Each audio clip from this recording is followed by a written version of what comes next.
हाय, मेरा नाम है अब्बास और आज हम स्टार्ट करने वाले हैं अपने chapter 3 values and data types में एक नया टॉपिक कि जो कि हम पिछले लेक्चर में बात कर रहे थे एस्केप सीक्वेंसेस के बारे में।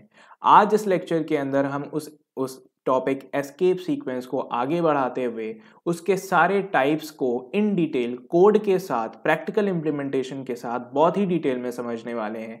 दैट इज़ वाई ये वीडियो थोड़ी लंबी भी हुई है, बट बी श्योर लास्ट तक वीडियो देखिए, एक चीज़ बहुत ही अच्छे से समझ में आ जाएगी। आगे एस्केप सीक्वेंसेस में कोई प्रॉब्लम नहीं होगी। तो अब हम सबसे पहले बात करने वाले हैं बैकस्लैश एन की, यानी कि अभी हमने ये देखा कि कितने तरह के एस्केप सीक्वेंसेस होते हैं। टोटल हमारे पास जावा के अंदर 10 एस्केप सीक्वेंसेस हैं, जिनमें से हमें 5 को अच्छे से पढ़ना है अपने सिलेबस के अकॉर्डिंग। उनमें से सबसे पहला जो एस्केप सीक्वेंस है दैट इज बैकस्लैश एन, जिसे हम न्यू लाइन के नाम से जानते हैं। तो ये क्या करता है, ठीक है, यानी इसका पर्पस क्या है, यूज केस क्या होगा और इसका एग्जाम्पल क्या होगा, प्लस हम इसका प्रैक्टिकल एग्जाम्पल भी देखेंगे और इसको अच्छे से समझने की कोशिश करेंगे।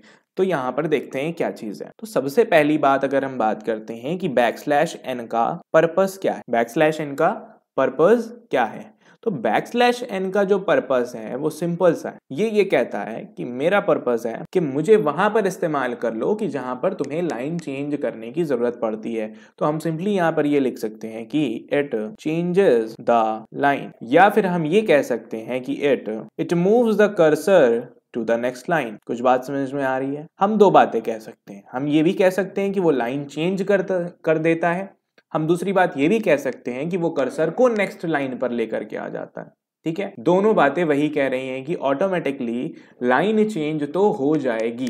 तो बैकस्लैश एन जिसका मतलब है न्यू लाइन की नेक्स्ट लाइन पर चले जाओ, एक नई लाइन से शुरुआत करो, वो यहाँ पर ये कर रहा है, इसका पर्पस यहाँ पर ये है। दूसरी चीज हम बात करते हैं इसके यूज केस की, कि हम इसका इस्तेमाल हमें कहाँ पे करना पड़ सकता है। ठीक है, तो यूज केस का सिंपल सा है कि wherever is the need of, ठीक है, wherever there is a need of, जहां पर भी हमें जरूरत होगी, wherever there is a need of line change, जहां पर भी हमें जरूरत समझ में आएगी कि हमें लाइन चेंज करने की जरूरत है, तो हम बैकस्लैश एन एक हमारे लिए ऑप्शन हो सकता है इस्तेमाल करने के लिए, कि जिसकी मदद से हम लाइन को चेंज कर सकते हैं। जावा के अंदर एक और ऑप्शन है, उसके बारे में बाद में बात करेंगे, बट बैकस्लैश एन एक बेहतरीन और कम लिखा जाने वाला इन द सेंस कि जिसमें ज्यादा मेहनत हमें नहीं करनी होगी, एक ऐसा ऑप्शन है हमारे लिए बैकस्लैश एन कि जिसमें आसानी से हम लाइन को चेंज कर सकते हैं। एक ही ऑप्शन है हमारे पास। ठीक है, अब बात करते हैं इसके एग्जाम्पल की, एग्जाम्पल में मान लीजिए मैंने लिखा system dot out dot print Elon, SOPLN, यहाँ पे हम शॉर्टकट यूज करेंगे, पूरा नहीं लिख सकते हैं, टाइम ज्यादा जाएगा। ठीक है, बट जब हम कोड लिखेंगे तो हम पूरा लिखेंगे। तो system dot out dot print Elon मैंने स्टार्ट किए डबल कोट। क्यों भाई, जरूरत क्या थी डबल कोट्स की? क्योंकि हम जानते हैं एस्केप सीक्वेंसेस या तो स्ट्रिंग यानी डबल कोट्स के अंदर काम करेंगे या तो सिंगल कोट्स के अंदर काम करेंगे। बट सिंगल कोट्स के अंदर हम बहुत ज्यादा चीजें नहीं लिख सकते हैं, सिर्फ हम एस्केप सीक्वेंस ही लिख पाएंगे, तो हम वहां पे उसकी तरफ नहीं जाएंगे। तो हम यहाँ पर लिख रहे हैं, लेट्स से मैंने लिखा हेलो, यानी मैं प्रिंट कराना चाहता हूँ हेलो, उसके बाद मैं एक एस्केप सीक्वेंस लिखूंगा बैकस्लैश एन, उसके बाद हम लिख रहे हैं यहाँ पर कैपिटल WORLD, और फिर हमने डबल कोट्स बंद किए, पैरेंथेसिस बंद करी और सेमीकोलन लगाया। ठीक है, ये हमने एक छोटा सा कोड लिखा, सिर्फ इतना ही हमने लिखा प्रिंट वाला। ठीक है, हमने प्रिंट वाला कोड लिख दिया। अब यहाँ पर होगा क्या, सवाल ये है कि इसका आउटपुट क्या आएगा, सवाल क्या है, इसका आउटपुट क्या आएगा। तो अभी हमने यही समझा, हमने क्या समझा कि अगर बात कर रहे हैं बैकस्लैश एन यानी न्यू लाइन की, दैट मीन्स जहां पर भी बैकस्लैश एन आएगा वहीं से लाइन चेंज कर दी जाएगी। तो अब हम एक लाइन बाय लाइन या फिर वर्ड टू वर्ड चलने की कोशिश करते हैं। जब प्रिंट एलन देखेगा कंपाइलर, उसको समझ में आ गया कि चीजें प्रिंट करनी है कंसोल के ऊपर या फिर आउटपुट विंडो के ऊपर। फिर वो देख रहा है यहाँ पर क्या कि डबल कोट्स हैं, समझ गया कि इसके अंदर जो चीजें हैं एज इट इज प्रिंट कर देनी है, कुछ चेंजेस नहीं करने हैं। करना वो शुरू करता है, लेकिन उसके दिमाग में ये भी है कि भैया एक स्ट्रिंग शुरू हुई है, शायद एक एस्केप सीक्वेंस देखने को मिले, तो उसको भी दिमाग में रखना है। सबसे पहले वो आएगा एच के ऊपर। ठीक है, उसको एस्केप सीक्वेंस नहीं समझ में आया क्योंकि बैकस्लैश तो उसे मिला नहीं, उसने एच को प्रिंट करा दिया। फिर उसके बाद वो मूव होगा ई के ऊपर, वो ई को प्रिंट कराएगा। उसके बाद वो मूव होगा एल के ऊपर, वो एल को प्रिंट कराएगा। फिर वो मूव होगा एल के ऊपर, फिर से एल को प्रिंट कराएगा, फिर वो मूव होगा ओ के ऊपर, वो ओ को प्रिंट कराएगा, और अब हम जानते हैं अब वो मूव हो जाएगा बैकस्लैश के ऊपर। और अभी हमने पढ़ा था जावा जैसे ही किसी स्ट्रिंग लिटरल के अंदर यानी डबल कोट्स के अंदर एक बैकस्लैश कैरेक्टर को एनकाउंटर करता है, फौरन वो समझ जाता है कि एक एस्केप सीक्वेंस की स्टार्टिंग है। अब वो इसको प्रिंट करने के बजाय ये चेक करेगा कि क्या अगला कैरेक्टर एक वैलिड एस्केप सीक्वेंस है। वैलिड एस्केप सीक्वेंस का मतलब क्या वो एस्केप सीक्वेंस है जिसके बारे में मुझे पता है। तो उसने फौरन देखा कि अगला कैरेक्टर है एन, ठीक है, समझ गया कि मुझे लाइन चेंज करनी है। तो वो फौरन मान लेते हैं अभी कर्सर मेरा ओ के बाद था, अब वो कर्सर मेरा यहां पर आ चुका होगा, अब वो कर्सर मेरा यहां पर आ चुका होगा। तो अब बैकस्लैश एन के बाद जो वर्ल्ड है वो वहां से ना प्रिंट होकर के कहां प्रिंट होगा, नेक्स्ट लाइन में, यानी अगली लाइन। समझ में आ रही है बात? इसको यहां पर एक बार फिर से समझने की कोशिश करते हैं। बैकस्लैश एन का मतलब है ये लाइन चेंज करता है, ये एक ऐसा एस्केप सीक्वेंस है जो लाइन को चेंज करता है, या फिर हम ये कहें कर्सर को नेक्स्ट लाइन पर लेकर के चला जाता है, ठीक है। अब एग्जाम्पल को फिर से समझते हैं। एच प्रिंट होता है, हो गया, ई प्रिंट होता है, हो गया, फिर एल, फिर ओ। हेलो तक तो प्रिंटिंग नॉर्मली होती है in the same line, same line में होती है। लेकिन जैसे ही कंपाइलर ने देखा भैया एक बैकस्लैश एन है, उसे मैसेज मिला कि लाइन चेंज कर दो, कर्सर को नेक्स्ट लाइन पर लेकर के आओ। तो जो कर्सर अभी यहां था वो यहां से अब नेक्स्ट लाइन में जा चुका है। अब इसकी वजह से, बैकस्लैश एन की वजह से कर्सर चला गया नेक्स्ट लाइन में। तो अब इसके बाद की सारी चीजें कहां से प्रिंट होनी चाहिए? ऑफ कोर्स नेक्स्ट लाइन से प्रिंट होनी चाहिए। तो हेलो के बाद बैकस्लैश एन की वजह से लाइन होती है चेंज, और बैकस्लैश एन के बाद सारी लिखी हुई चीज आती है नेक्स्ट लाइन में। ये यहाँ पे सिंपल सी बात है बैकस्लैश एन की। आई होप कि यूज केस एग्जांपल यहाँ पर बहुत अच्छे से समझ में आ गया होगा। अब चलते हैं प्रैक्टिकल की तरफ, यानी कोड की तरफ। तो अब हम आ चुके हैं ब्लूजे के ऊपर, और हम फटाफट से यहाँ पे बैकस्लैश एन यानी न्यू लाइन कैरेक्टर को, न्यू लाइन एस्केप सीक्वेंस को समझने के लिए एक छोटा सा कोड लिखेंगे, जिससे वो चीजें हमारे लिए और क्लियर हो सके। हम फटाफट से यहाँ पर एक नई क्लास बनाते हैं, क्योंकि हम न्यू लाइन पढ़ रहे हैं तो मैंने इसका नाम भी न्यू लाइन रख दिया, ठीक है। क्लास लैंग्वेज यहाँ पे जावा सेलेक्टेड है, क्लास टाइप में यहाँ क्लास सेलेक्टेड है, और हम ओके करेंगे। इसके अलावा हमें कुछ भी नहीं करना है।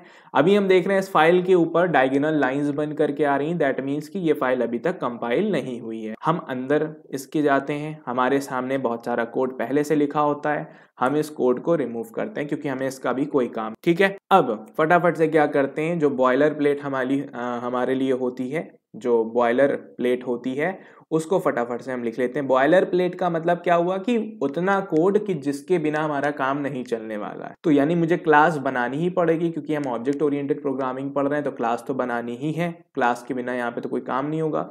तो हम फटाफट से एक क्लास बना लेते हैं। हमने लिखा पब्लिक, दैट मीन्स कि इस क्लास को कोई भी दूसरा क्लास एक्सेस कर सकता है। फिर हमने फटाफट से लिखा क्लास कीवर्ड, जिसकी वजह से एक क्लास फौरन से बनना शुरू हो जाएगा। हम डिफाइन कर रहे हैं क्लास को, और फिर हम क्लास का नाम वही लिखेंगे जो हमने बाहर लिखा था, यानी न्यू लाइन। उसके बाद हम ब्रेसेस ओपन करेंगे, एंटर दबाएंगे, ब्रेसेस अपने आप क्लोज हो जाएंगे। उसके फौरन बाद हम एक मेन मेथड बना लेंगे, क्योंकि हमें पता है कि बिना मेन मेथड के कोई भी एग्जीक्यूशन नहीं हो पाएगा। जो प्रोग्राम जावा के प्रोग्राम का एग्जीक्यूशन शुरू होता है वो होता ही मेन मेथड से है। तो public static void main parenthesis open string square brackets open and close, उसके बाद args यानी आर्ग्स, उसके बाद parenthesis close, braces open, enter होता है और ब्रेसेस अपने आप क्लोज होते हैं। तो ये जो येलो पोर्शन हम देख रहे हैं ये मेन मेथड का पोर्शन है, यानी मेन मेथड का कोड ब्लॉक है कि जहां पर हम कोड लिख सकते हैं। अब ये हमारी बॉयलर प्लेट जो है वो रेडी हो चुकी है। दैट मीन्स कि इतने कोड के बिना हम कुछ नहीं कर सकते थे। अब जो मैंने वहां पे एग्जांपल लिया था वो कोड लिखते हैं। तो मैंने लिखा system dot out dot print Elon, ठीक है। उसके बाद मैंने पैरेंथेसिस को किया ओपन, फिर मैंने डबल कोट्स ओपन किए, डबल कोट्स को क्लोज किया, फिर मैंने पैरेंथेसिस क्लोज करी, फिर सेमीकोलन से इस लाइन को कंप्लीट किया। और अब हम डबल कोट्स के अंदर चीजें लिखने वाले हैं, क्योंकि हमें पता है एस्केप सीक्वेंसेस तो कहीं और काम ही नहीं करने वाला है। करते हैं भाई फटाफट से, हमने जो एग्जाम्पल लिया वही करते हैं। हेलो लिखा, फिर हमने एक बैकस्लैश एन दबाया, फिर एन लिखा, उसके बाद हमने लिखा वर्ल्ड, ठीक है। यही कोड हमने वहां एग्जाम्पल में लिया था। सेव करते हैं, कंट्रोल के दबाते हैं, ये कंपाइल हो जाएगा और नीचे लिख करके आ रहा है class compiled no syntax error.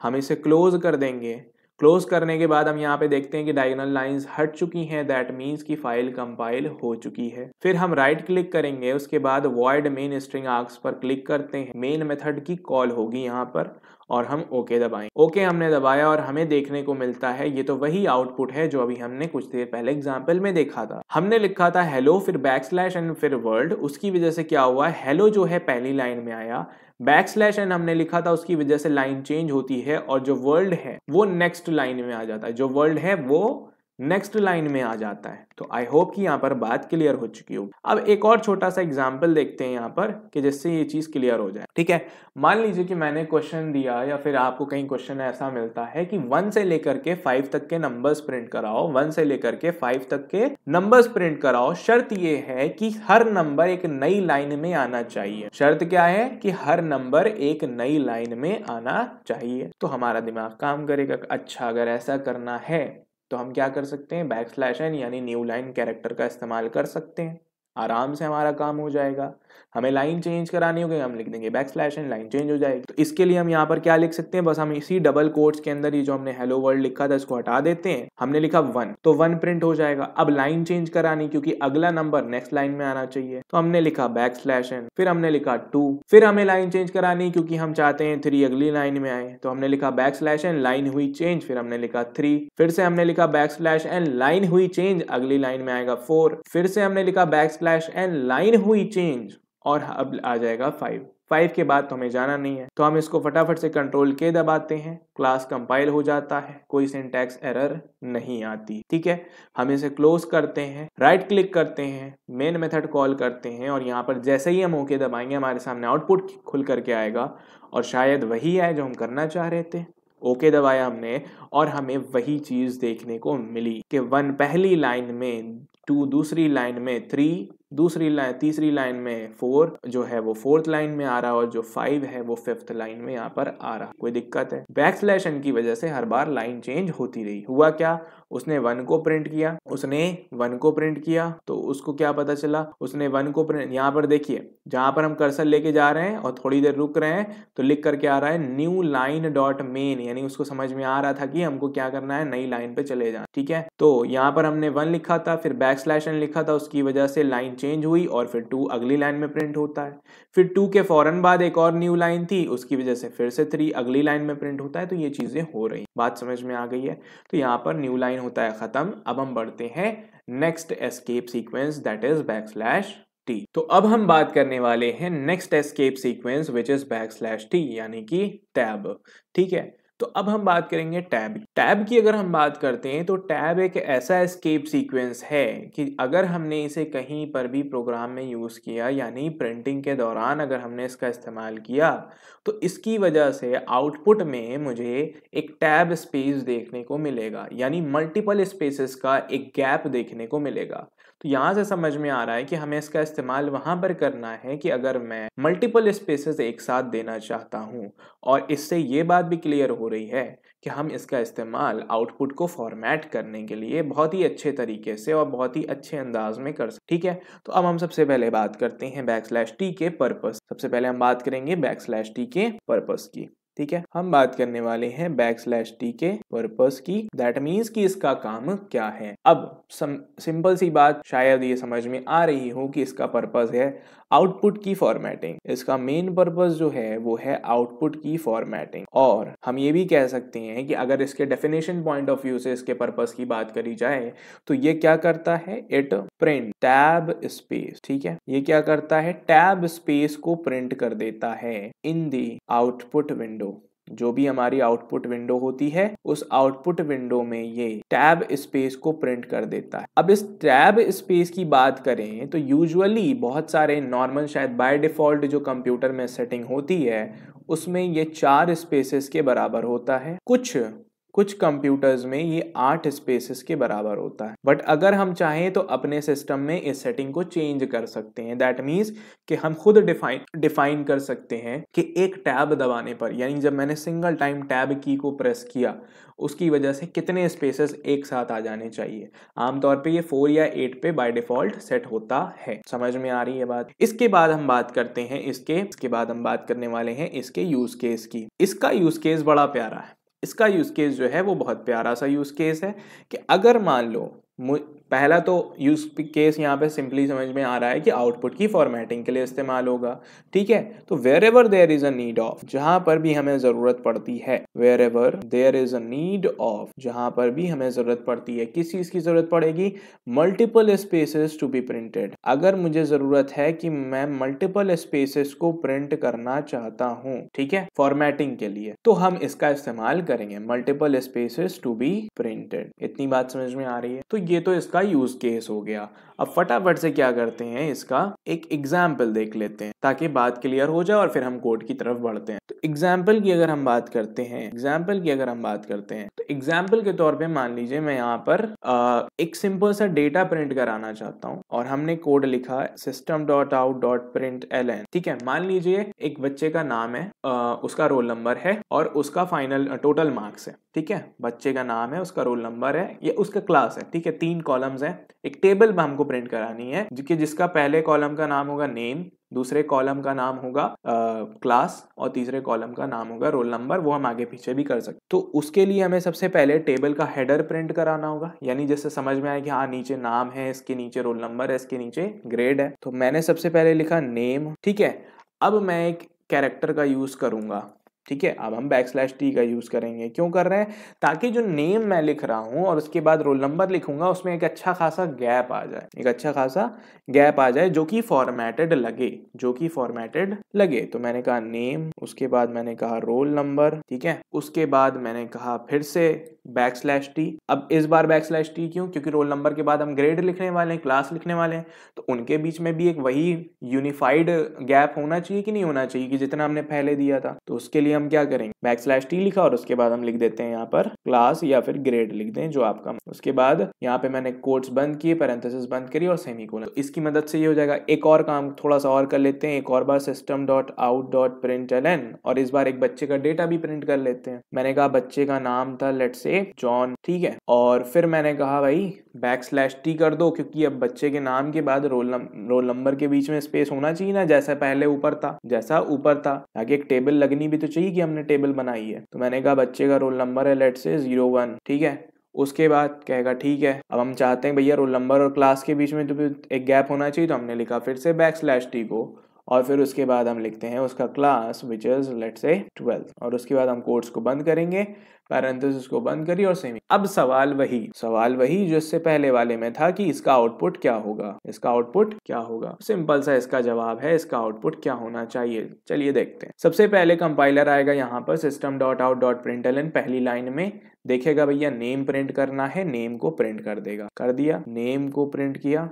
उसके बाद देखेगा नेम के बाद एक एस्केप सीक्वेंस है \t। कैसे पता चलेगा एस्केप सीक्वेंस है, बैकस्लैश की मदद से, ठीक है। यही तो हम समझ रहे थे, बैकस्लैश मिलता है उसे, समझ गया कि एक एस्केप सीक्वेंस है। फौरन चेक करेगा उसका अगला कैरेक्टर, इसे मिला t, तो बोलेगा ठीक है, समझ में आ गई बात की टैब स्पेस देनी है, तो कुछ स्पेस बीच में देगा और उसके बाद प्रिंट कर देगा रोल नंबर। ये लाइन नहीं चेंज करता, ये क्या करता है, ये टैब स्पेस देता है। रोल नंबर के फौरन बाद फिर से उसे मिलेगा \t, तो फिर से उतनी ही टैब स्पेस देके ये आगे बढ़ेगा और कहेगा क्लास। अगर हमारी डिफॉल्ट सेटिंग 4 या 8 की होगी तो उसके अकॉर्डिंग 4 स्पेस और 4 स्पेस ये दे देगा। फिर नेक्स्ट लाइन में जब SOPLN होगा यानी system.out.println, तो कहेगा जॉन को प्रिंट करो, तो सबसे पहले जॉन का नाम प्रिंट होगा नेम के नीचे। उसके बाद कहेगा \t मिला है यानी 4 स्पेसेस दिया और रोल नंबर के नीचे उसका रोल नंबर बच्चे का, फिर से \t मिला है तो फिर से \t की वजह से स्पेस देगा और क्लास के नीचे बच्चे का क्लास प्रिंट कर देगा 12। समझ में आ रही बात। तो कभी भी हमें टेबल जैसी फॉर्मेटिंग करनी हुई,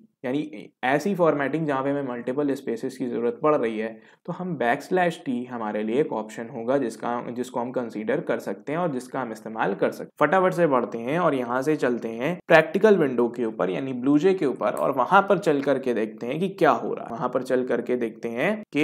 रहा है। तो अब हम आ चुके हैं ब्लूजे विंडो के ऊपर और ब्लूजे विंडो के ऊपर आने के बाद हम फटाफट से एक नई क्लास बनाएंगे क्योंकि हम नई चीज पढ़ा है, तो हमने इसका नाम रख दिया टैब, ठीक है। और टैब रखने के बाद क्लास लैंग्वेज में जावा सेलेक्टेड है, क्लास टाइप में क्लास सेलेक्टेड है, हमने दबाया ओके। एक क्लास टैब बन जाती है। अभी डायगोनल लाइंस बनी हुई है, दैट मीन्स कि अभी कंपाइल्ड नहीं है, पहले से कुछ कोड लिखा है, हम उसे हटाते हैं, हमारे किसी काम का नहीं। बॉयलर प्लेट को हम फटाफट से लिख लेंगे यानी उतना कोड जितनी हमें जरूरत है। तो हमने लिखा पब्लिक क्लास टैब, हमने वही क्लास का नाम लिखा जो हमने बाहर लिखा था। फटाफट से मेन मेथड बनाएंगे क्योंकि हमें अब तक तो रट ही गया है कि भैया मेन मेथड के बिना कोई काम नहीं होने वाला है। हमने फटाफट से लिखा स्ट्रिंग आर्ग, उसके बाद इसको बंद किया, ब्रेसेस ओपन करते हैं, एंटर दबाते हैं, ब्रेसेस क्लोज करते हैं, हमारा मेन मेथड हो जाता है रेडी। ठीक है, अब इसके बाद इसके अंदर हम क्या करने वाले हैं, अब अपना जो कोड था वो हम फटाफट से लिखेंगे। तो हमने लिखा सिस्टम डॉट आउट, वही कोड लिख रहे हैं जो एग्जाम्पल में लिया, system dot out dot println. उसके बाद हमने कहा डबल कोट्स ओपन करते हैं, लिखते हैं फटाफट से नेम के बाद हमने दिया \t, नेम के बाद हम चाहते थे बच्चे का रोल नंबर प्रिंट हो जाए, तो roll dot number no dot, फिर से हमने कहा \t, उसके बाद मैंने कहा कि रोल नंबर के बाद हम चाहते थे बच्चे का क्लास प्रिंट हो जाए। ठीक है, उसके बाद हम कोट्स को बंद करेंगे, उसके बाद हम पैरेंथेसिस बंद करेंगे, सेमीकोलन लगाएंगे, फिर से हम इसी चीज को फटाफट से दोबारा से लिख लेते हैं system dot out dot println, ताकि एक बच्चे का डेटा भी प्रिंट हो सके। तो मैंने कहा बच्चे का नाम था जॉन, उसके बाद हमने कहा \t, उसके बाद हमने उसका रोल नंबर दिया 01, हमने कहा \t, फिर से टैब स्पेस मिली, फिर हमने कहा क्लास क्या था, वही क्लास हमने कहा था 12th है मान लेते हैं उसका। ठीक है, तो हमने कोट्स बंद किए, उसके बाद पैरेंथेसिस बंद करी, सेमीकोलन, कंट्रोल के दबाते हैं, क्लास हो जाता है कंपाइल, किसी तरह की कोई सिंटैक्स एरर नहीं आती है। आई होप कि कोड तो समझ में आ गया होगा। तो इसको क्लोज करते हैं, अब डायगोनल लाइंस भी हट चुकी हैं, क्लास कंपाइल्ड है, मेन मेथड पे क्लिक करेंगे, मेथड कॉल होगी, ओके दबाएंगे, और कुछ ऐसी चीजें यहाँ पर प्रिंट होकर के आ रही हैं। अगर हम बहुत ध्यान से देखें तो नेम के बाद रोल नंबर है कि जिसके बीच में कुछ टैब स्पेस है, ठीक, जॉन के बाद कुछ टैब स्पेस है। ठीक है, अगर हम यहाँ पर क्लिक रखें तो यहाँ पर लिख करके आ रहा है ना टैब डॉट मेन, समझ में आ रही बात। फिर से 01 प्रिंट होता है और फिर से इन दोनों के बीच में एक टैब स्पेस दी जाती है। ठीक है, और रोल नंबर और क्लास के बीच में भी एक टैब स्पेस है। क्लियर हो रही है बात। अब ये बात तो मुझे भी नहीं समझ में आ रही कि यहाँ पे टैब स्पेस इतनी कम और यहाँ पे टैब स्पेस इतनी ज्यादा क्यों हो रही है। ठीक है, बहरहाल कुछ हद तक फॉर्मेटिंग के लिए इसका इस्तेमाल हम कर सकते हैं। अगर हम इसको ठीक करना चाहते हैं तो हम इतना कर सकते हैं कि इसको हम काटते हैं, हम अपने हिसाब से यहाँ पे अलाइनमेंट कर लेते हैं कि \t जो है वो \t के ही नीचे आना चाहिए। क्या समझ, उसके बीच में हम दे देंगे स्पेस। तो हम यहाँ पे अब हमने क्या किया, बहुत ध्यान समझिए, हमने \t के नीचे \t लिखा, बाकी चीजों को फिल करने के लिए हमने स्पेस दे दी, बस एक्स्ट्रा स्पेस हमने अपने से भर दिया, तो थोड़ा सा ये फॉर्मेट हो जाएगा। कंट्रोल के दबाते हैं, क्लोज करते हैं, उसके बाद हम यहाँ पर आते हैं, हमने राइट क्लिक किया, हमने कहा void main string args, हमने ओके दबाया, तो अब हमें बहुत ही प्यारे तरीके से यहाँ पे टेबल प्रिंट होती दिखाई दे रही है। तो हम थोड़ा सा दिमाग लगाएंगे तो हम चीजों को यहाँ पर ठीक कर सकते हैं, उसमें कोई दिक्कत नहीं। आई होप की बात यहाँ पे क्लियर होगी। ठीक है, तो यहाँ पे हमारा \t जो है वो हो जाता है खत्म। तो अब हम बात करने वाले हैं नेक्स्ट एस्केप सीक्वेंस की, जो कि है \। ठीक है, अब बड़ी कंफ्यूजिंग सी यहाँ पर बात है कि एक एस्केप सीक्वेंस जो जिसकी शुरुआत ही \/ से होती है, अब उसके लिए भी एक एस्केप सीक्वेंस बना दिया गया। समझ में आ रही है बात। लेकिन इसके लिए एक वैलिड रीजन भी है जो काफी यहाँ पर प्लीजिंग हमारे लिए होगा, कि जिससे हमें बड़े आसानी से हम समझ में आ जाएगा कि हाँ एक वैलिड रीजन है इसके पीछे। क्योंकि जब जावा में एस्केप सीक्वेंसेस इंट्रोड्यूस किए जा रहे होंगे तो उस वक्त जब ये डिसाइड किया गया कि एक \/ के मदद से एक एस्केप सीक्वेंस की शुरुआत करी जाए, तो उन्हें ये भी तो समझ में आया होगा कि अब जब \/ की मदद से एस्केप सीक्वेंस की हम शुरुआत करेंगे तो कहीं ना कहीं हमें जब वाकई में \/ प्रिंट कराने की जरूरत पड़ेगी तो हम तो करा ही नहीं पाएंगे। क्यों? क्योंकि वो उसको समझेगा भैया कि एक एस्केप सीक्वेंस शुरू हुआ है, तो इन्होंने कहा उसके लिए भी एक एस्केप सीक्वेंस बना दो।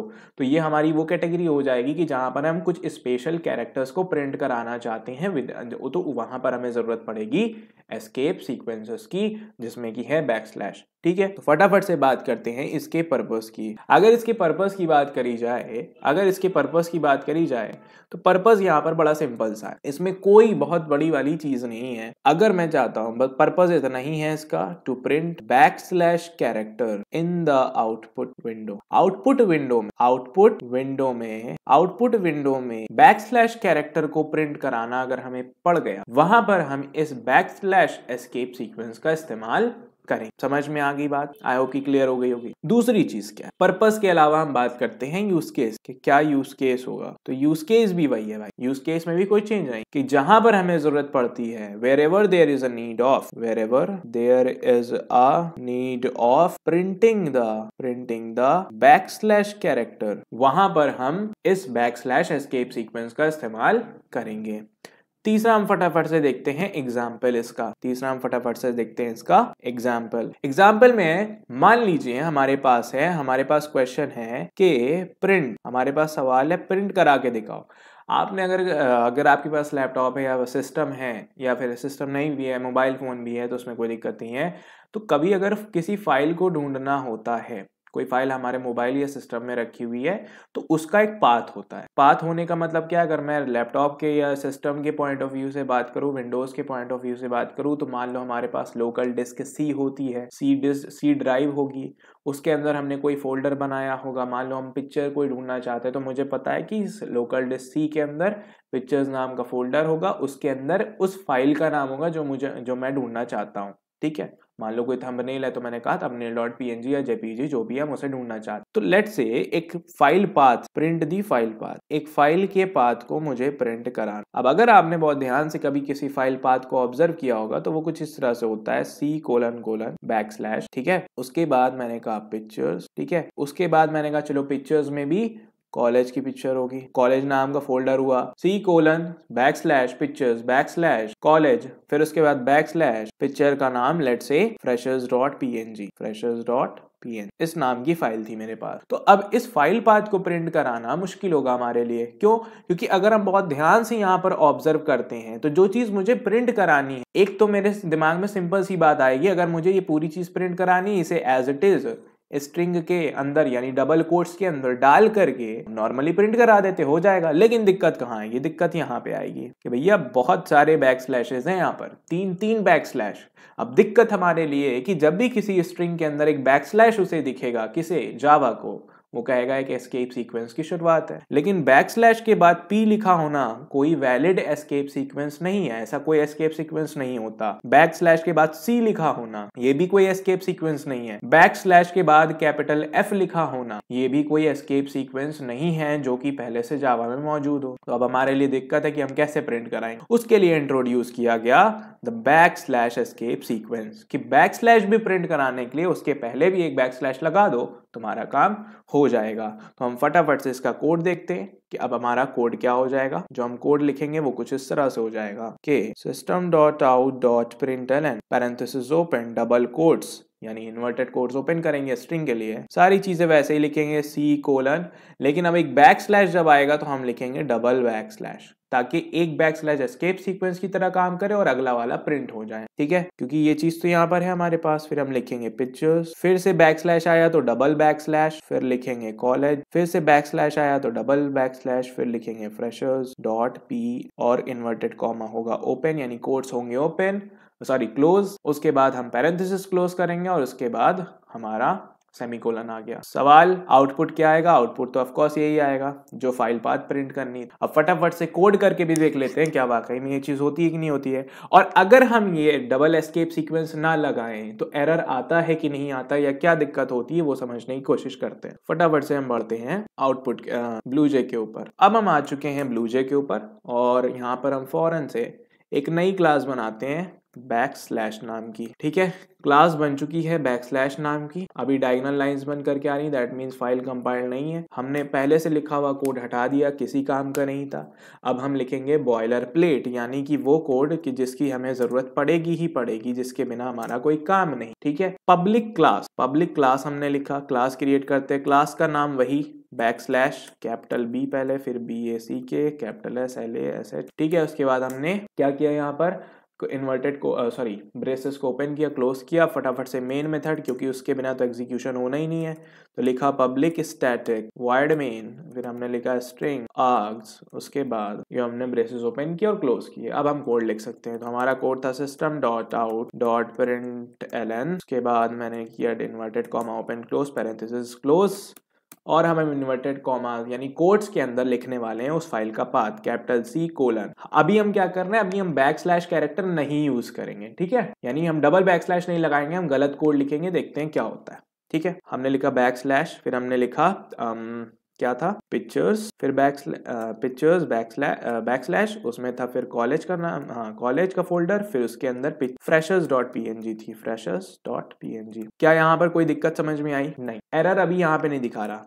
कंट्रोल के दबाते ही अभी तक हम जितने कोड लिख रहे थे सब में नो सिंटैक्स एरर, यहाँ पे फौरन से क्या आ गई, सिंटैक्स एरर आ गई। क्या कह रहा है, अब हर एक एरर के नीचे रेड लाइन से टिल्टेड लाइन बन चुकी है रेड कलर से। अब हम देखते हैं उसको बहुत ध्यान से, ठीक है, हम कर्सर लेके जा रहे हैं, बहुत ध्यान से पढ़िएगा। क्या लिखा है, इल्लीगल एस्केप कैरेक्टर। वही बात कि बैक स्लैश उसे जैसे ही मिला कंपाइलर को समझ गया कि एस्केप सीक्वेंस शुरू हो रहा है, उसके फौरन बाद चेक करता है, देखता है कैपिटल पी लिखा है, कहेगा भैया ऐसा तो कोई एस्केप कैरेक्टर मैंने बनाया ही नहीं था, सिर्फ 10 होते हैं उनमें से भी ये नहीं, ठीक है। फिर उसके बाद कंट्रोल के दबाते हैं और नेक्स्ट एरर पे चलते हैं, ठीक है। अब नेक्स्ट पे गए तो बैक स्लैश सी आया, हमारे पास बैक स्लैश कैपिटल सी था। बैक स्लैश देख के उसे क्या समझ में आया कि भैया एस्केप सीक्वेंस शुरू हो गया। अगला कैरेक्टर देखता है कैपिटल सी, कहेगा बैक स्लैश कैपिटल सी नाम का तो कोई एस्केप कैरेक्टर हमने बनाया नहीं, तो क्या प्रिंट कर रहा है, एरर में क्या दे रहा है, इल्लीगल एस्केप कैरेक्टर। फिर से कंट्रोल के दबाया, इस बार बैक स्लैश कैपिटल एफ, वो भी इल्लीगल एस्केप कैरेक्टर है। समझ में आ रही बात। तो अगर अब ये दिक्कत हमारे साथ होगी, क्लास कंपाइल ही नहीं होगा, प्रिंट तो दूर की बात, कंपाइलेशन टाइम पे ये एरर आती है जिसे हम कहते हैं सिंटैक्स एरर। यहाँ पर हमारे पास आ चुकी, यानी हम सिंटैक्टिकली जावा के हिसाब से नहीं चल रहे हैं। अगर मुझे बैकस्लैश वाकई प्रिंट कराना था तो मुझे डबल बैकस्लैश लगाना चाहिए था, और अगर ये कोई एस्केप सीक्वेंस कैरेक्टर है यानी बैकस्लैश पी, तो जो भी लिखा है गलत लिखा है, ऐसा कुछ होता है। हम फटाफट से हर जगह पर डबल बैकस्लैश कर देते हैं, यहाँ पे भी डबल बैकस्लैश किया, डबल बैकस्लैश किया, कंट्रोल के किया, इस बार लिख के आता है class compiled no syntax error. इस बार कोई दिक्कत नहीं हुई, अब हमने जावा के हिसाब से काम किया। क्लोज करते हैं, राइट क्लिक करते हैं फाइल के ऊपर, मेन मेथड कॉल करते हैं, ओके दबाते हैं, और हमारे सामने वही फाइल पाथ प्रिंट होकर के आती जो हम प्रिंट करना चाहते थे। C:\pictures\pictures college\freshers.png, वो फाइल पाथ हम जैसा प्रिंट करना चाह रहे थे वैसा प्रिंट हो रहा है। इतनी बात क्लियर होती है यहां तक, ठीक है। अब हम बढ़ते हैं नेक्स्ट टॉपिक के ऊपर। अब जो हमारे लिए नेक्स्ट एस्केप सीक्वेंस होने वाला है दैट इज डबल कोट। ये भी उन्हीं में से है कि अगर मुझे कभी कोई स्पेशल कैरेक्टर प्रिंट कराना पड़ता है, यानी कि एक डबल कोट वाकई में जरूरत पड़ गई मुझे प्रिंट कराने की, तो मैं क्या करूंगा, backslash double quote escape sequence का इस्तेमाल करूंगा। अब हम जानते हैं कि बैकस्लैश डबल कोट्स का मतलब अभी तक हमने इतना समझ ही लिया है कि डबल कोट्स को जावा स्ट्रिंग के तौर पे ट्रीट करता है, वो मानता है कि एक स्ट्रिंग, ठीक है।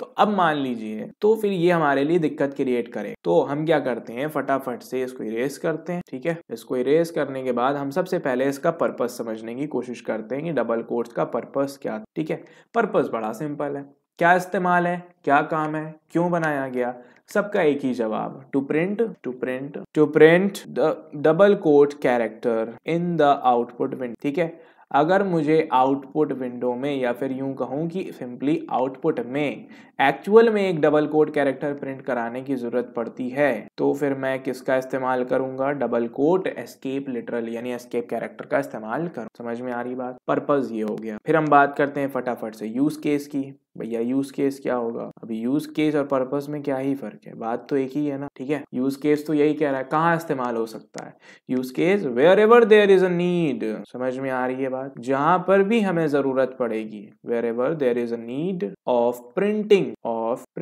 The double quote character. अगर कहीं पर भी मुझे डबल कोट कैरेक्टर प्रिंट करने की जरूरत पड़ती है, नीड होती है, तो मुझे उसे बैकस्लैश के साथ इस्तेमाल करना होगा, अदरवाइज वो प्रिंट नहीं होगा, वो एज अ स्ट्रिंग ट्रीट होने लगेगा, ठीक है। आपने भी देखा होगा अभी तक मैंने जितने भी system.out.println के अंदर डबल कोट्स के अंदर जो चीजें लिखी वो तो एज इट इज प्रिंट हुई, बट साथ में क्या वो डबल कोट्स प्रिंट हुए, नहीं ना।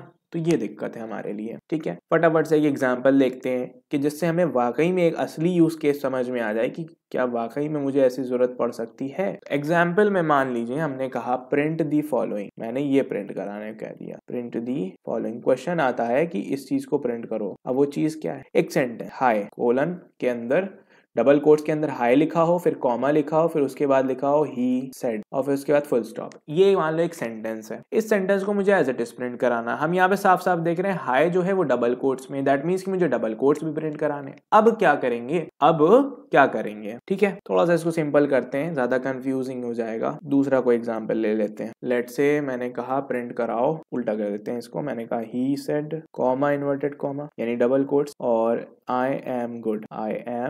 ये चीजें पढ़ी होंगी इंग्लिश लैंग्वेज में, डायरेक्ट स्पीच के नाम से कुछ इसी तरह से लिखी होती है, ठीक है, कुछ इसी तरह से लिखी होती है। अब हम यहाँ पर आगे बढ़ते। अब सवाल क्या, हमारे लिए दिक्कत यही है कि he said comma inverted comma I am good, अगर मैं ऐसे ही प्रिंट कराना चाहूँ तो क्या ये वाकई में हो जाएगा? कोड लिखने की कोशिश करते हैं, कोड लिखने की कोशिश करते हैं, ट्राई करते हैं, क्या पता हो जाए। हमने कहा system.out.println पैरेंथेसिस ओपन करी और हमें पता है जो कुछ भी प्रिंट कराना है उसे डबल कोट्स के अंदर डाल दो। तो मैंने लिखा डबल कोट्स ओपन किए, मैंने लिखा he said comma inverted comma I am good inverted comma full stop. समझ में आ रही बात? और फिर मुझे बंद भी करना होता है इन्वर्टेड कोट्स। अब हमने जितना पढ़ रखा है उसके अकॉर्डिंग हमारा दिमाग ये कहेगा कि डबल इन्वर्टेड कॉमा ये स्टार्ट हो रहा है, ये स्टार्ट हो रहा है, और हम जितना जानते हैं इसके बीच की चीजें यानी ये एज इट इज प्रिंट हो जानी चाहिए, एज इट इज प्रिंट हो जानी चाहिए, मतलब दिक्कत नहीं आनी चाहिए। अभी हम देखेंगे चला करके कोड, पता चल जाएगा। ठीक है, चलते हैं कोड की तरफ, चलते हैं कोड की तरफ, फटाफट से मूव ऑन करते हैं ब्लूजे के ऊपर। अब हम आ चुके हैं ब्लूजे के ऊपर और हमने किया न्यू क्लास क्रिएट, और अब हम इस बार कहेंगे क्या नाम था, डबल कोट्स नाम था ना, हमने कहा डबल कोट, क्लास बना ली डबल कोट, और इसको यहाँ सामने लाते हैं। अभी डायगोनल लाइंस है, दैट मीन्स की क्लास कंपाइल्ड नहीं है। पहले से लिखा हुआ कोड हटाते हैं, बॉयलर प्लेट को लिखते हैं। हमने लिखा पब्लिक क्लास, क्लास का नाम वही जो हमने बाहर दिया यानी डबल कोट। उसके बाद ब्रेसेस ओपन होते हैं, हम फटाफट से लिखते हैं पब्लिक स्टैटिक वॉइड मेन, उसके बाद पैरेंथेसिस ओपन होती है, फिर हम लिखते हैं स्ट्रिंग, उसके बाद ये हम इसको करते हैं ऐसे बंद, फिर हमने लिखा आर्ग्स, फिर पैरेंथेसिस क्लोज होती है, फिर ये होता है, यानी कि हम ब्रेसेस ओपन करते हैं और क्लोज हो जाते हैं। अब हम मेन कोड अपना लिखते हैं system.out.println, यानी इसका इस्तेमाल हम क्यों करते हैं, अगर मुझे कुछ प्रिंट कराना है तो आउटपुट में देना है तो डबल कोट्स ओपन क्लोज, उसके बाद पैरेंथेसिस क्लोज होती है सेमीकोलन। अब बीच में जो हमें प्रिंट कराना वो लिख लेते हैं डबल कोट्स के अंदर। तो क्या था, he said comma inverted comma I am good, और यहाँ मैंने दिए फुल। अब देखिए बड़े ध्यान से, अगर यहीं पे अगर हम देख रहे हैं, अगर हम यहीं पर देख रहे हैं तो सारी दिक्कतें हमें समझ, मैं थोड़ा यहाँ पर जूम करता हूँ, बहुत ध्यान से देखिएगा, यहीं पे देख लीजिए सारी चीजें समझ, कलर से ही सारी चीजें समझ। हमने लिखा है डबल इन्वर्टेड कॉमा, अब अभी मैंने क्या कहा था, डबल इन्वर्टेड कॉमा, अगर मैंने एक इन्वर्टेड कॉमा ये बनाया, एक इन्वर्टेड कॉमा क्लोज किया, उसके बीच की चीजें वो स्ट्रिंग की तरह ट्रीट करेगा। तो कंपाइलर के हिसाब से पहला इन्वर्टेड कॉमा ये है, उसके बाद इन्वर्टेड कॉमा ये आता है, तो इसके बीच की चीजें क्या मानी जाएंगी, इसके बीच की चीजें क्या मानी जाएंगी, स्ट्रिंग मानी जाएंगी। उसके बाद देखिए क्या लिख करके आ रहा है, पैरेंथेसिस एक्सपेक्टेड, यानी यहाँ पे पैरेंथेसिस बंद हो जानी चाहिए थी, लेकिन हमने क्या किया, आई लिखा, उसके बाद स्पेस आई एम गुड, उसके बाद फिर हम यहाँ पर देखिए क्या लिख के आ रहा है, सेमीकोलन एक्सपेक्टेड, यानी हम एकदम पूरी तरह से चीजें खराब कर चुके हैं। समझ में आ रही है बात? डबल कोट्स यहाँ पर स्ट्रिंग की तरह ट्रीट होती है, तो वो यहाँ पर एक स्ट्रिंग तो इसे देख पा रहा है यानी सिर्फ डॉट को, और एक स्ट्रिंग वो इसे देख पा रहा है। ये यहाँ से शुरू होती है, यहाँ पे खत्म हो जाती है, यहाँ तक वो उसने स्ट्रिंग देखी, उसके बाद यहाँ तक इग्नोर किया, और फिर ये यहाँ से शुरू होती है, यहाँ पे खत्म हो जाती है, तो उसने यहाँ तक स्ट्रिंग देखी। ऐसा तो होना नहीं चाहिए। अगर ऐसा कुछ था, हमें कॉमा लगाना चाहिए था, या आई एम गुड नाम का कोई वेरिएबल होना चाहिए था, कुछ भी नहीं, तो दिक्कत है हमारे लिए। तो अब हम क्या करेंगे, डबल कोट एस्केप सीक्वेंस का इस्तेमाल करेंगे। तो एरर तो हमें पहले ही यहाँ पे दिख रही है सारी चीजें, ठीक है, अगर हम कंट्रोल के दबाते हैं तो हमें सारी चीजें एरर दिख रही हैं। तो हम फटाफट से इस डबल कोट्स के आगे बैकस्लैश लगाते हैं, हमारी दिक्कत होती है खत्म, और इस डबल कोट के आगे भी बैकस्लैश लगाते हैं और हमारी वो दिक्कत भी होती है खत्म। इस बार देखिए सब कुछ एक साथ ग्रीन हो चुका है, दैट मीन्स ये पूरी एक स्ट्रिंग बन चुकी है। समझ में आ रही है बात? कंट्रोल के दबाते हैं, क्लास कंपाइल होता है, कोई सिंटैक्स एरर नहीं आता है, इसे क्लोज करते हैं, राइट क्लिक करते हैं, मेन मेथड कॉल होगी, ओके दबाते हैं, और इस बार यहाँ पे चीजें एकदम आराम से प्रिंट होती है और लिख करके आता है he said comma inverted comma I am good. जैसा हम चाह रहे थे कि इन्वर्टेड कॉमा प्रिंट हो जाए वैसा हो गया, वैसा यहाँ पर हो गया। अब हम बढ़ते हैं नेक्स्ट एस्केप सीक्वेंस की तरफ, जो कि है सिंगल कोट्स, और ये हमारा आखिरी एस्केप सीक्वेंस है जो कि हमें पढ़ना है। अब हम आ चुके हैं नेक्स्ट एस्केप सीक्वेंस की तरफ, जो कि है बैकस्लैश सिंगल कोट। ये भी डबल कोट्स की ही तरह है, बड़ा ही आसान है, बिल्कुल जैसे हम डबल कोट्स को प्रिंट कराना चाह रहे थे। तो डबल कोट को स्ट्रिंग माना जाता है जावा के अंदर, और सिंगल कोट्स वालों को कैरेक्टर माना जाता है। तो इस वजह से इसको भी डायरेक्टली नहीं प्रिंट कराया जा सकता। तो इसके लिए भी यहाँ पर क्या किया गया, बैकस्लैश का इस्तेमाल किया गया कि भैया बैकस्लैश लगा दो, आसानी से काम हो जाएगा। तो पर्पस क्या है यहाँ पर? पर्पस हमारा सिंपल है। पर्पस हमारा यहाँ पर बड़ा ही सिंपल सा है, जो कि कहता है कि कहीं पर भी अगर मुझे क्या कराना है, प्रिंट कराना है, so to print single code character, to print single code character in the output window, यानी आउटपुट विंडो में अगर मुझे सिंगल कोड कैरेक्टर को प्रिंट कराना है तो मैं यहाँ पर बैकस्लैश सिंगल कोड का इस्तेमाल करूंगा। दूसरी चीज क्या है, यूज केस। कहाँ इस्तेमाल करोगे? अरे वहीं इस्तेमाल करेंगे जहां पर हमें सिंगल कोड को प्रिंट कराना है। क्या लिख सकते हैं? Wherever there is a need of किस चीज की जरूरत होगी हमें? Wherever there is a need of printing, print कराना हम चाहते हैं किसको? Printing the single code character. जहां कहीं भी मुझे सिंगल कोड कैरेक्टर प्रिंट कराना हुआ वहां पर हम इसका इस्तेमाल कर लेंगे। किसका? बैकस्लैश सिंगल कोड्स का। चलते हैं भाई फटाफट से एग्जाम्पल रियल लाइफ की, जिससे वाकई में यूज केस हमें समझ में आ जाए। एग्जाम्पल पर हम आते हैं। हमने कहा डबल कोलन, इसके बाद अब हम एग्जाम्पल है मेरे पास, प्रिंट दी फॉलोइंग। हमें इस बार ये प्रिंट करना, और इस बार जो प्रिंट करने के लिए हमारे पास है वो है लेट्स से, हाँ कभी कभी देखा होगा कि इंग्लिश में इट इज की जगह वो क्या लिखा होता है, इट एपोस्ट्रोफी एस, कुछ इस तरह से लिखा होता है। यानी एपोस्ट्रोफी एस का बड़ा इस्तेमाल होता है इंग्लिश लैंग्वेज में। अगर वो चीजें प्रिंट करानी पड़ जाए, यानी एपोस्ट्रोफी यानी कि सिंगल कोट होता है, ये प्रिंट कराना पड़ जाए तब कैसे करेंगे? तो मैंने कहा कि कुछ सेंटेंस है कि इट्स माय, वो मेरी, ठीक है। अब ये प्रिंट कराना पड़ जाए तो हम क्या सोचने वाली बात है, ट्राई करते हैं। कोड क्या कुछ इस तरीके से हो सकता है कि system dot out dot print L N parenthesis open double quotes open होते हैं प्रिंट के लिए, और फिर मैं लिखता हूँ इट। क्या एज इट इज लिख देना चाहिए? नहीं। क्या इन्होंने कहा तरीका, भैया अगर सिंगल कोड प्रिंट कराना है तो उससे पहले एक बैकस्लैश लगा दो, उसके बाद सिंगल कोड लिखो, उसके बाद एस लिख दो, और फिर अपनी चीजें जैसी हैं वैसी लिख दो, कोई दिक्कत नहीं है, हम करा देंगे प्रिंट। समझ में आ रही है बात? तो कुछ चीजें हैं जो हमारे लिए दिक्कत क्रिएट कर सकती हैं, उसके लिए क्या बना दिए गए, एस्केप सीक्वेंसेस बना दिए गए कि उसमें भी दिक्कत हमें ना हो। फटाफट से चलते हैं, इसका कोड देखते हैं वहां के ऊपर, ठीक है। तो आ जाते हैं अपने ब्लू जे के ऊपर। आ चुके हैं अब हम अपने ब्लू जे के ऊपर, और इस बार हमने एक और नई क्लास बनाएंगे जिसका नाम होगा सिंगल कोड, ठीक है। क्लास हमारी बन जाती है। क्लास को चलते हैं कोने में लेकर के यहाँ पर, और डायगोनल लाइंस है, दैट मीन्स कि भैया चीजें अभी कंपाइल नहीं है, हम थोड़ा सा टेक्स्ट को छोटा करते हैं, उसके बाद पहले से लिखा हुआ कोड हटाते हैं, और अब हम स्टैंडर्ड अपना कोड जो हम बॉयलर प्लेट होती है उसको लिखते हैं। तो पब्लिक क्लास का नाम वही जो बाहर दिया था, यानी सिंगल कोड। फिर हम यहाँ पर ब्रेसेस ओपन करते हैं, एंटर दबाते हैं, ब्रेसेस अपने आप हो जाते हैं क्लोज। उसके बाद मेन मेथड यानी public static void main string arg, ठीक है। उसके बाद पैरेंथेसिस क्लोज होती है, ब्रेसेस ओपन होते हैं और क्लोज भी होते हैं। अब अपनी चीज जो हम प्रिंट कराना चाह रहे थे उसे करा लेते हैं। System dot out dot print L N parenthesis open करते हैं, और हम डबल कोट्स लिख के एक बंद भी करते हैं, पैरेंथेसिस क्लोज और सेमीकोलन। अब हम जो कराना चाहते थे वो लिखते हैं। हमने लिखा capital IT apostrophe S it's my, ठीक है। कलर वाइज तो कोई दिक्कत हमें नहीं समझ में आ रही है, इसका मतलब काम हो जाना चाहिए। हमने कंट्रोल K दबाया, भैया ये क्या कर दिया मैंने, आउट को आउटर लिस्ट, फिर से कंट्रोल K दबाते हैं। इस बार आता है class compiled, no syntax error के, कोई सिंटैक्स एरर नहीं आती। चलिए बिना बैकस्लैश के एक सिंगल कोड प्रिंट हो जाए तो फिर क्या ही बात है। मेन मेथड को हमने कॉल किया, ओके किया, और इस बार वो चीज वैसे ही प्रिंट हो जाती है। बहुत सही। दैट मीन्स कि हमें ये समझ में आ रही है बात कि अगर सिंगल कोड को मुझे प्रिंट कराना है वहां पे एस्केप सीक्वेंस की जरूरत मुझे नहीं पड़ेगी, बट ये एस्केप सीक्वेंसेस में आपके सिलेबस के अंदर इसको इंक्लूड किया गया था, तो इसलिए मैंने बताया था। अब चलते हैं एक बार एस्केप सीक्वेंस लगा करके भी देख लेते हैं क्या ये वाकई में एस्केप सीक्वेंस के साथ काम करेगा। मैंने एस्केप सीक्वेंस लगा दिया है, कंट्रोल K किया,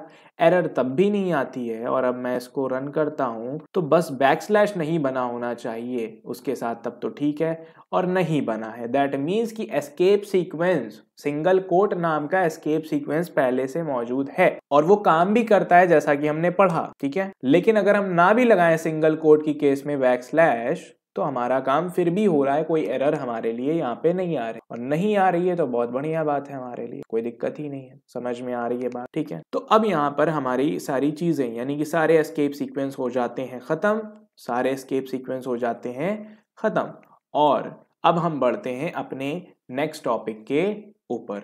अब जो नेक्स्ट टॉपिक पे हम बात करने वाले हैं वो है समरी, यानी कि हमने अभी तक सारे एस्केप सीक्वेंसेस काफी डिटेल में देख लिए हैं। अब हम इसकी एक समरी की बात करेंगे। समरी दैट मींस कि हम फटाफट से देख लेते हैं कि हमने कौन कौन से एस्केप सीक्वेंसेस पढ़े हैं। समरी से पहले बता देते हैं एस्केप सीक्वेंसेस होता क्या है। एस्केप सीक्वेंस का मतलब मतलब ये है कि combination of a backslash and a character, एक बैकस्लैश होगा और एक कैरेक्टर होगा, दो कैरेक्टर्स के कॉम्बिनेशन से बनता है एक एस्केप सीक्वेंस कैरेक्टर, कि जिसमें पहला कैरेक्टर हमेशा और हमेशा क्या होगा, बैकस्लैश होगा, दूसरा कोई भी कैरेक्टर हो सकता है। कोई भी का मतलब ये नहीं कि हम अपनी मर्जी से बनाने लग जाए, नहीं, जो पहले से जावा में अवेलेबल है और हमें वो पता होने चाहिए कि कौन कौन से हैं, जिनमें से टोटल जावा के पास 10 एस्केप सीक्वेंस कैरेक्टर है, जिनमें से हमने 5 को डिटेल में स्टडी किया क्योंकि ये हमारे सिलेबस में थे। समझ में आ रही है बात? ठीक है, तो backslash characters, sorry escape sequence characters, हम ये कह सकते हैं कि ऐसे स्पेशल कॉम्बिनेशन ऑफ कैरेक्टर्स हैं कि जिनका इस्तेमाल इसलिए किया गया कि कुछ चीज़ें ऐसी होती हैं प्रोग्राम के अंदर जिन्हें हम डायरेक्टली नहीं लिख सकते या फिर जिन्हें लिखना पॉसिबल नहीं है, उनके लिए बना दिए गए एस्केप सीक्वेंस कैरेक्टर, जिन्होंने हमारा काम आसान यहाँ पर कर दिया है। 5 एस्केप सीक्वेंसेस हमने पढ़े, उनकी समरी देख लेते हैं। सबसे पहला एस्केप सीक्वेंस जो हमने पढ़ा that is backslash N, that is backslash N. Backslash N का मतलब ये क्या करता है, एक नई लाइन इंसर्ट कर देता है। एक नई लाइन इंसर्ट करने का मतलब लाइन को चेंज कर देता है। नेक्स्ट हमने पढ़ा बैकस्लैश टी, इसका मतलब था टैब स्पेस, यानी एक साथ मल्टीपल स्पेसेस दे देगा। नेक्स्ट हमने पढ़ा बैकस्लैश, जिसका काम था कि एक बैकस्लैश अगर मुझे वाकई में जरूरत पड़ गई बैकस्लैश दिखाने की, तो उसको भी मुझे दिखाने के लिए, प्रिंट करने के लिए एक बैकस्लैश की जरूरत पड़ेगी, यानी डबल बैकस्लैश। ठीक है, तो backslash single quote, sorry double quote, तो इसकी मदद से हम एक डबल कोट को प्रिंट कर सकते हैं, और बैकस्लैश सिंगल कोट की मदद से हम एक सिंगल कोट को प्रिंट कर सकते हैं। हमने इसके काफी डीप में एग्जांपल्स भी देखें। फटाफट से आगे चल के बात करते हैं नोट्स की। तो इस वीडियो के डिस्क्रिप्शन बॉक्स के अंदर सारी की सारी नोट्स और कुछ प्रैक्टिस के लिए क्वेश्चन मिल जाएंगे, तो डिस्क्रिप्शन बॉक्स को जरूर से चेक करें। सारी नोट्स मैंने वहां पे प्रिपेयर करके डिजिटल फॉर्मेट में दे दी है, साथ में बहुत सारे प्रैक्टिस के लिए क्वेश्चंस भी वहां पर हैं कि जिससे आप अपना एस्केप सीक्वेंस में हाथ साफ कर सकते हैं, इसमें कोई दिक्कत नहीं होने वाली। So that is it for today.